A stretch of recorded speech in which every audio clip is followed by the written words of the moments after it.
It's Kickin' It Live with Jessica Stelzer, Jen Gomez, Will Reynolds, Maria Manessi, Annie Ranke, Ava Toll,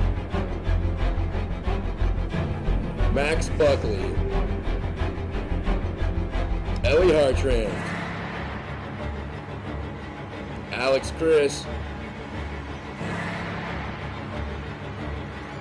Tad Fountain, Sydney Lake, Garrett Jepson, Rebecca Murray, Peter Zelnick.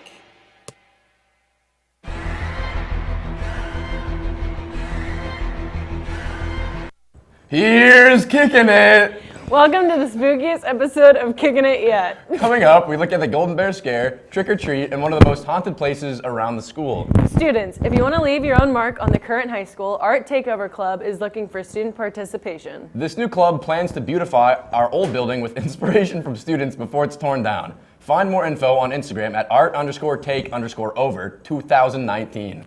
Next Friday is the last day for submissions to the annual photo contest. Information on how to submit your images can be found on the high school website under Visual Arts, in the main office, attendance office, and in room 162 and 154. The Golden Bear Scare started in 2012 and is the newest UACA event that takes place in October. Sydney Lape reports more.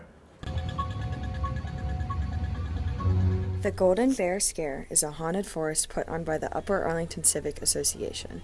The UACA has about 10 seniors participate as junior directors each year. The seniors, along with adult directors, help put on all 3 days of the event. After setup, directors, junior directors, and other community volunteers dress up in costumes to scare the kids. Junior directors mostly dress up as zombies and insane asylum prisoners, and directors' costumes include witches and beasts. I was a zombie at the Golden Bear Scare, and my job was to lay on the ground in the path and scare kids as they came by. It just makes me feel really accomplished when you scare a kid and they scream. Yeah, it was pretty fun. Hopefully I put a few kids in therapy, but yeah, definitely recommend it to anyone. The nights are broken into 2 sections, one less scary for elementary schoolers and one more frightening for the older kids. This year, 3,571 people attended the event over the 3 nights. The Golden Bear Scare is an annual event and will be held again next October. This has been Sydney Lape reporting for the WARL. Prior to the Golden Bear Scare, the UACA put on a haunted castle. Another scary fact is that the transcript request deadline for November 15th deadlines is due today. And IB and AP test registration deadlines are here. Tad, did you hear the rumors? The vampires will be at the high school next week. Just kidding. Student Council is hosting their first of 3 blood drives on Monday from 2 to 8 in the East Cafeteria. Interested donors can sign up at redcrossblood.org or at the table outside the attendance office. Students must either have a signed parent or guardian waiver or be 18 years old to donate. And now let's bippity-boppity-boo it over to sports with Maria and Garrett. Welcome to sports. Tournament play continued this week for fall sports. The girls' water polo team won states last weekend against Cincinnati Mavericks 10-8. The girls' golf team placed second in the state last Saturday, and Emily Hummer finished third in the state individually and tied the school record by shooting a 67 on OSU Gray course. Wendy Shee and Ella Hazelbaker finished top 8 in the state for girls' tennis doubles, and overall the team finished third in state. Will Reynolds explored how teams are post-tournament play. After a huge weekend for Upper Arlington, our athletes are filled with excitement. Lizzie Murray and Reagan Nolan let us know how the golf girls feel. At state tournament, it was a lot of fun. I loved all the people coming out to support. It was kind of nerve-wracking just because of the big crowds, but overall it was good. It's really sad. I'm going to miss my seniors because they're literally my best friends. Our girls' tennis team hasn't been in the States since 2013. Ella Hazelbaker and Noah Miser reflect on the experience. I'm really proud of ourselves. We worked so hard all season. And I think we were all a little bit nervous, but I was able to play with my doubles partner who was a senior for her very last match, and it was really exciting. And of course, our water polo girls are so happy with their results. Abby Hendershot and Grace Hauser let us know about the state tournament. We won. We're super excited. It's our first state championship since our freshman year in 2016, and we feel great. It's amazing. It's really a great feeling. I mean, it's so cool that I'm able to share this experience with my team, and especially there's only 4 seniors on the team that experienced a state championship our freshman year, so just to be able to share that with everyone was really cool. This has been Will Reynolds reporting for the WARL. Congratulations to these athletes. The boys cross-country team finished second in districts last weekend. 7 runners are competing in regionals Saturday. This is the first time since the early 90s that the team has made it 3 consecutive years to the regional race. Player of the week goes to soccer bear Anthony Reisman, who scored the first goal in their win 2-0 against Gahanna on Tuesday night. The boys advanced to district semifinals and will play Liberty on Saturday. The football team played Marysville last week at home and won 10-6, which put them first in the OCCs. They are looking to improve their record to 7-3 tonight as they play at Central Crossing, which is currently 3-5. Congratulations to Annie Hargraves, who committed to OSU to play lacrosse. And now we give the mustard to Sydney and the relish to Alex on Community News. Thank you, Garrett. Welcome to Community News. The band Camp, an up-and-coming folk group, announced on Tuesday that they will be making their late-night debut on Jimmy Kimmel on October 29th. 2 of the members of Camp, Taylor Meyer and Evan Westfall, graduated from Halloween UAHS is in the air in each 2012. fall at Kings The Island. band is currently traveling around the United States and will be back in Columbus on December 28th and 31st. If folk music isn't quite your style, Haunted Fest will be returning to the Columbus Expo Center this weekend, with shows on Friday and Saturday night that will give EDM fans a spooky night to remember. Every Friday and Saturday night of October, Kings Island offers a haunting experience for guests. This weekend is the last weekend it's open. Tad Fountain reports more. Halloween is in the air each fall at Kings Island. For 6 spooky weekends, visitors can witness the transformation from a thrill zone to a scare zone. Once the sun starts to set, things begin to change. 7 haunted mazes open up, a thick fog engulfs the entire park, and ominous sounds are played in place of music along the paths. All of the roller coasters are open until 1 in the morning, and 3 different live spooky shows are performed throughout the night. Plus, there are 9 terrifying scare zones where ghouls, pirates, zombies, and other beings are lurking in the shadows. This has been Tad Fountain reporting for WARL. This event was voted the best theme park Halloween event in the country in 2018 by USA Today. The Haunted Fest will be ending this Sunday. Last Saturday, Cedar Point temporarily closed entrances to the park because it was nearing high capacity due to high turnouts at the Halloween weekend. This is their first time in the park's 149 years of operation that this has happened. The last day to attend Halloween Weekends 2019 is this Sunday. Now we sweep it over to Annie with special reports. Greetings, spook aliens! If you have felt a change in temperature lately, you are not alone. The boilers have not been turned on because they were being taken apart for inspection. One tank had significant damage and needed repair. The tank also needed welding in some areas. They are not going to be put back together, and you should be feeling a difference soon.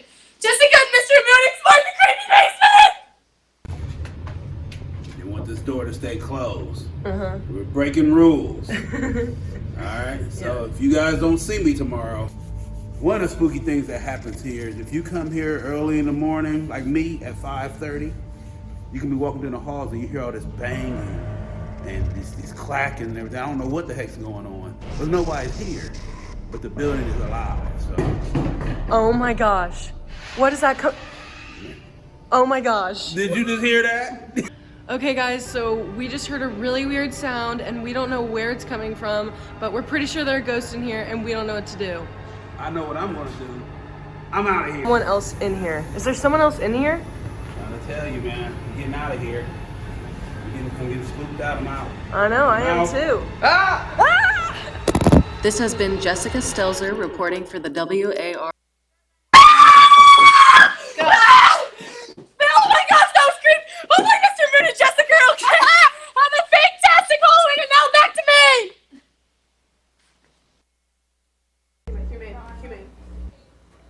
National Drug Take-Back Day is tomorrow. The initiative seeks to take unused, unneeded, or expired prescription drugs off the street and out of the hands of the wrong people. These drugs will be accepted at any Ohio police department, including UA, on Saturday.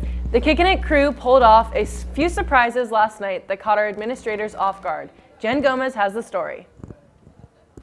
We are on our way to Mr. Belk, Mr. Jordan, and Mrs. Mox's house right now. They all live pretty close to each other, outside of UA, and we're pretty excited. They have no idea that we're going, so. We're at Mr. Jordan's house, our first victim of the night. We're going to trick or treat. Victim?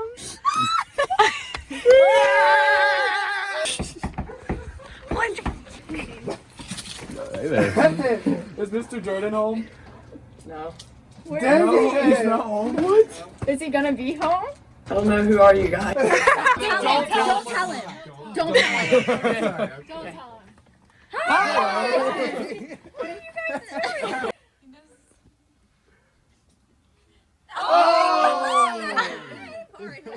So this is what I would do. I would go to Mr. Belk's house, Miss Mox's house, and then by that time you're done there, he might be home. Okay, perfect. So we are going to Miss Mox's house.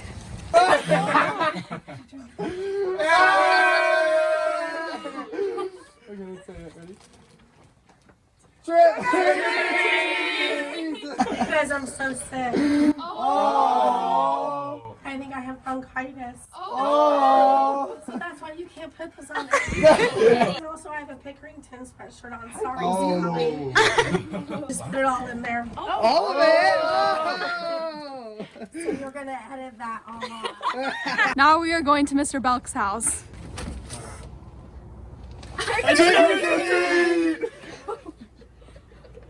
Of course, we're repping the Bears right now. Yeah. Okay. Just got our kids this well, I just said, I go, Jen, just stay here with the kids. There's a car that just killed the lights out here. I'm going to check this out. And I look at me and I say, you're smart. You guys drove all the way out to Grove City to bring kids. Yeah. You can go back and visit Johnny.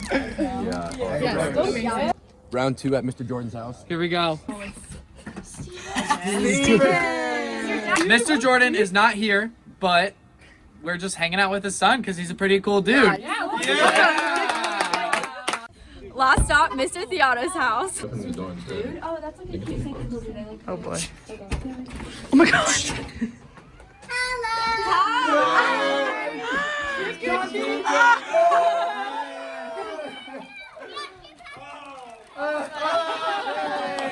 No one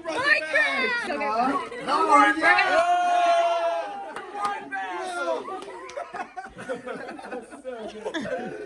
How are you? Right, this is the strangest interaction I've ever had as a educator. No real tricks there, just a lot of treats. Next Wednesday is Halloween, and Student Council is encouraging everyone to have a little fun and dress up. Once again, prizes will be awarded to the staff members with the best costumes. If you're craving Halloween candy, Key Club is selling candygrams next week. You can send them to a friend or yourself. Veterans Club is selling raffle tickets during lunch periods today through Tuesday to pie a teacher at the pep rally next Friday. And we will report live from the varsity gym next week, offering a preview of what's planned for the pep rally. And we'll also report on winter sports preview, cooking with one of your teachers, and another construction update. Hey Tad, why didn't the skeleton cross the road? Why? Because he didn't have any guts. Oh! Thanks for tuning into this Halloween special of Kickin' It Live. And remember to trick or treat yourself this weekend.